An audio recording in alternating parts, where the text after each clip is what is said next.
para a gente identificar o caboclo, né? Qual linha ele pertence, de onde ele vem, qual a falange ele trabalha, qual a irradiação, qual orixá. Quando a gente fala de orixá, a gente sempre lembra aqui, nós estamos falando de divindade, a gente está falando de espíritos, de energias que estão além dessa dimensão terra, além dessa energia que a gente vibra, em outros padrões vibratórios, em outra dimensão, e o papel do orixá é senão nos ajudar na nossa evolução, na nossa transformação, e que a gente trabalhe dentro de nós essa energia de transformação cada vez mais.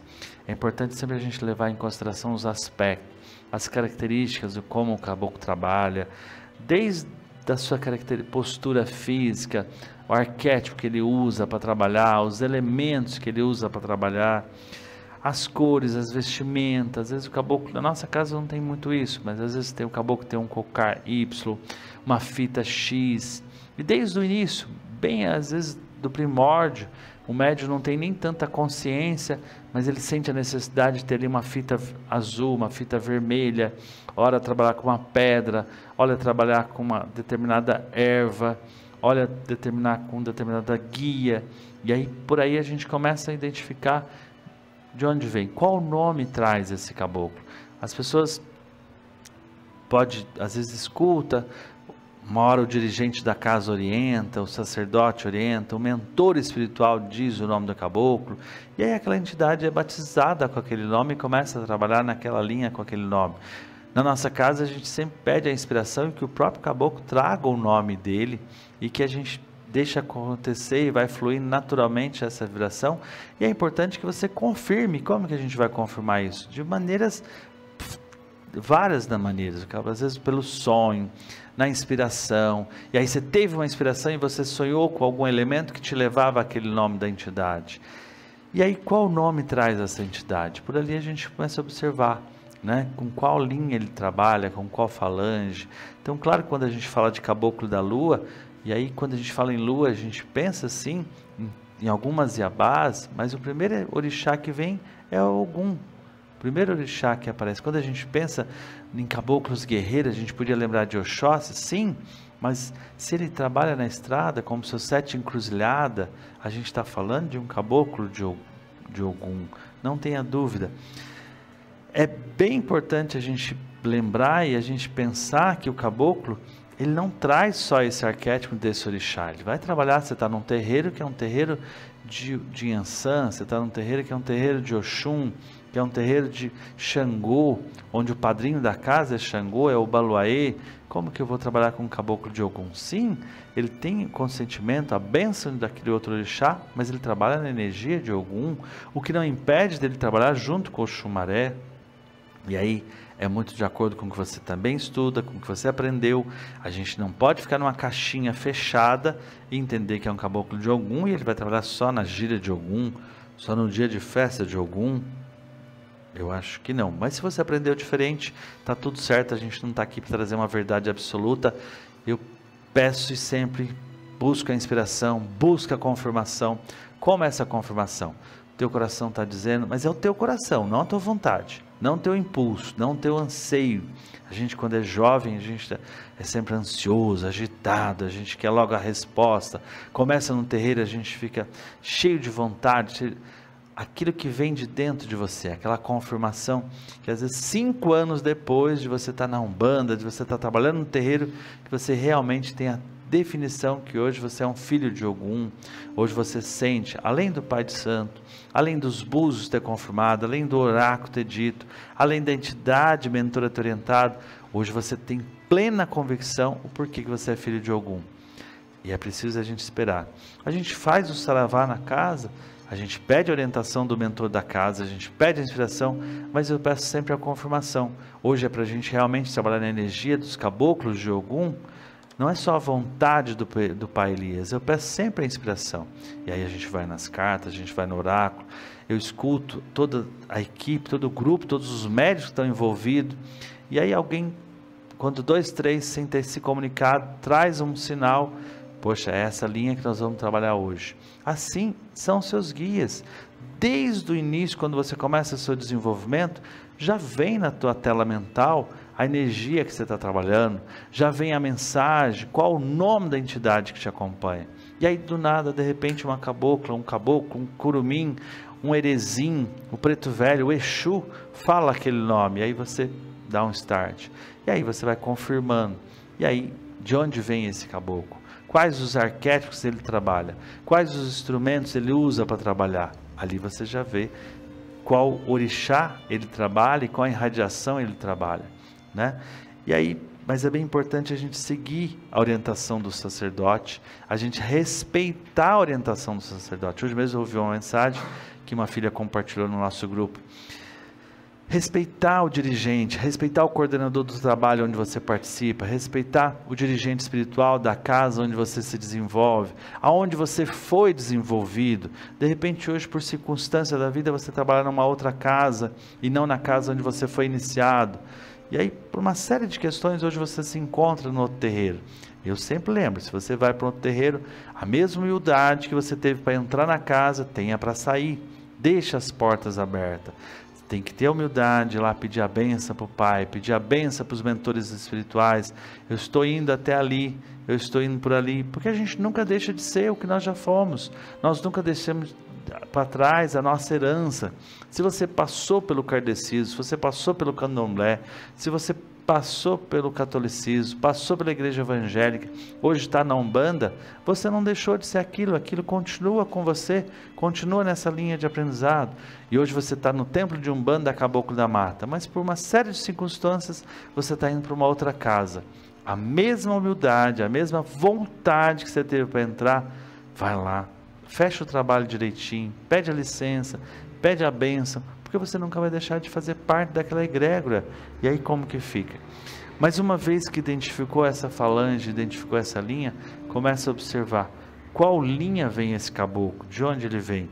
E aí se o dirigente que está ali, que é isso que eu ia dizer, ele não está ali por acaso. Se hoje ele é o pai de santo, ele é a mãe de santo, o plano espiritual assim decidiu. Ah, mas é porque ele brigou com o terreiro onde ele trabalhava, ele discutiu com a mãe de santo, e hoje ele, por força ele abriu o terreiro dele, ou por força ele está ali fazendo um trabalho espiritual.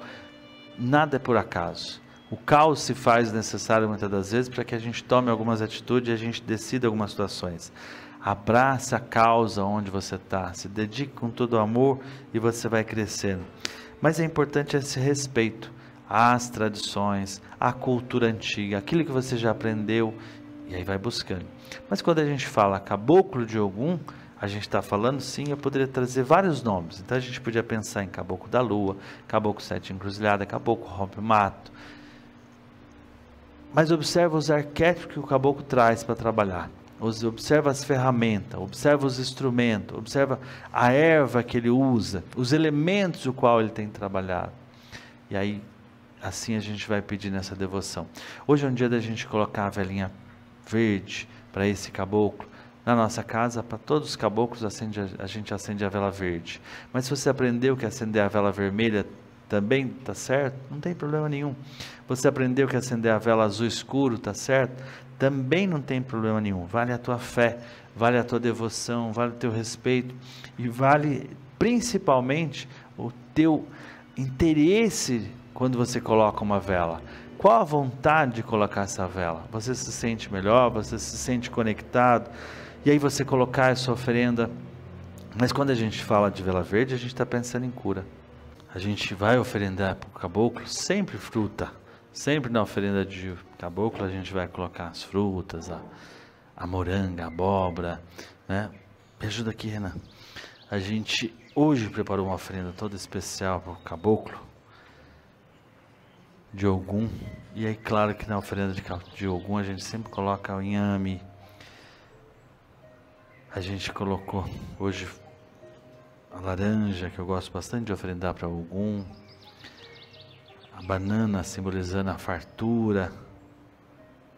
A gente podia ter colocado o milho, mas no lugar do milho a gente colocou o inhame, que seria a farinha. E aí você pode preparar na tua casa o aguidá, pode ser um balaio de bambu, pode ser de um balaio feito de cana da Índia. Aqui na verdade é uma cumbuca de madeira. A gente sempre coloca embaixo alguma coisa, ou uma folha de taioba, todo mundo conhece. Se você não conhece, pode colocar uma folha de couve, uma folha de... Não vai colocar mamona, mamona é sempre para limpeza, tá? Se fosse para Exu, a gente colocaria assim, talvez a mamona, para um Molu, poderia até se colocar como limpeza, como descarrego. Aqui é uma oferenda pedindo fartura, prosperidade. Onde eu deixo isso para eles? Como não tem nada aqui que vai trazer odor, alguma coisa, você pode colocar tranquilamente na sua casa, 1 dia, 2, e aí depois a gente vai arrear isso na mata, numa estrada corrente, a gente pode colocar numa campina, sempre numa estrada, uma trilha numa mata seria legal, bacana. Pode colocar na entrada da mata, na boca da mata, e aí você pede saúde, pede fartura, pede abundância. Podia estar colocando um vinho branco do lado. Se você aprendeu a colocar uma cerveja, coloca a cerveja. Pode colocar a vela verde escuro, a vela azul escuro. A oferenda sempre tem que ter todo esse preparo, todo o cuidado, mas é muito amor, muito respeito. Para eles eu posso fazer sua oferenda e durante a sessão e depois todo mundo saborear. Posso, sim, se você colocou no propósito de no final todo mundo saborear essa oferenda, termina o saravá, todo mundo briga por uma frutinha, porque a gente não colocou nenhum sentimento aqui de descarrego, de limpeza. Sim, a gente está oferecendo, pedindo a irradiação das entidades, já pedindo, canalizando cura, luz, e que essas frutas sejam abençoadas para o término a gente poder ingerir. Então é diferente, a gente oferendou no intuito de trazer ali uma proteção para todo mundo. Agora, se a gente pede uma limpeza, se a gente pede um descarrego, é ideal que a gente descarregue na mata. Na hora da reza, firma aquilo que você precisa com toda a fé.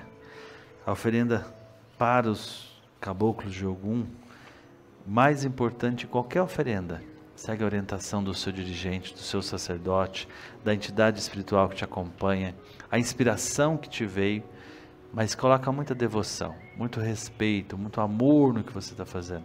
Eu digo sempre, a oferenda não é só o ato de oferendar, é desde o momento que você foi lá buscar o que você precisa para a oferenda, é desde o momento que você pensou em fazer a oferenda, é toda a ritualística. E aí nesse momento você precisa silenciar, você precisa realmente colocar uma música que se conecte nessa energia, se preparar, se puder colocar uma roupa clara, uma roupa tranquila, vai te tranquilizando, né? Uma música tranquila, melhor dizendo. Presta bastante atenção na energia que você coloca na oferenda que você está fazendo, na oferenda que você está e no que você está pedindo. Somos donos dos nossos atos, das nossas atitudes. A oferenda é o ato da gente agradecer, é o ato da gente pedir, mas muito mais da gente agradecer. E é o ato da gente formar uma energia, uma egrégora que nos conecta a esse padrão vibratório. Cada ritual, ele é medido pela nossa ritualística, a energia que a gente deposita. Você oferendar algo para o Exu, algo para a Pombagira, a energia que você deposita.